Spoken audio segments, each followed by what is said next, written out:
ও কাকিমার কিচেনে আমি চলে এসেছি। আজকে পোস্তর বড়া বানাবো, তার জন্য দেখো পোস্ত নিয়ে নিয়েছি অল্প, আমি অল্পই বানাবো ওর জন্য অল্প নিয়েছি।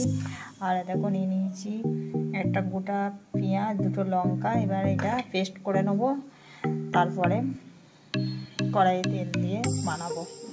দেখো তারপর আমি আসছি। দেখো কড়াইয়ে তেল দিয়েছি, তেল গরম হয়ে গেছে। আর পোস্তর বড়া যারা যারা ভাজছেও তারা সবসময় খেয়াল রাখবে প্রথম তেলটা অল্পই দিতে হবে, বেশি তেল দিলে পোস্তটা ছিটিয়ে যাবে কড়াইয়ে। ওই জন্য প্রথম অল্প তেল দিয়ে ভালো করে একটু বড়াটা শিখে নিতে হবে, তারপরে তুমি তেল দিতে পারো।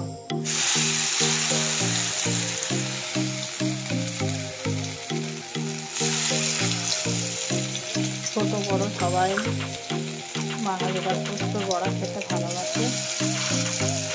বন্ধুরা দেখো বন্ধুরা, আমার গরম গরম পোস্তর বড়া রেডি। এর পোস্তর বড়া, ডাল আর ভাত আর কিছুই লাগবে না, বাঙালিদের এই যে ভাতটা হয়ে যাবে। দারুণ সুন্দর দেখতে হয়েছে আর স্বাদটাও নিশ্চয়ই দারুণ।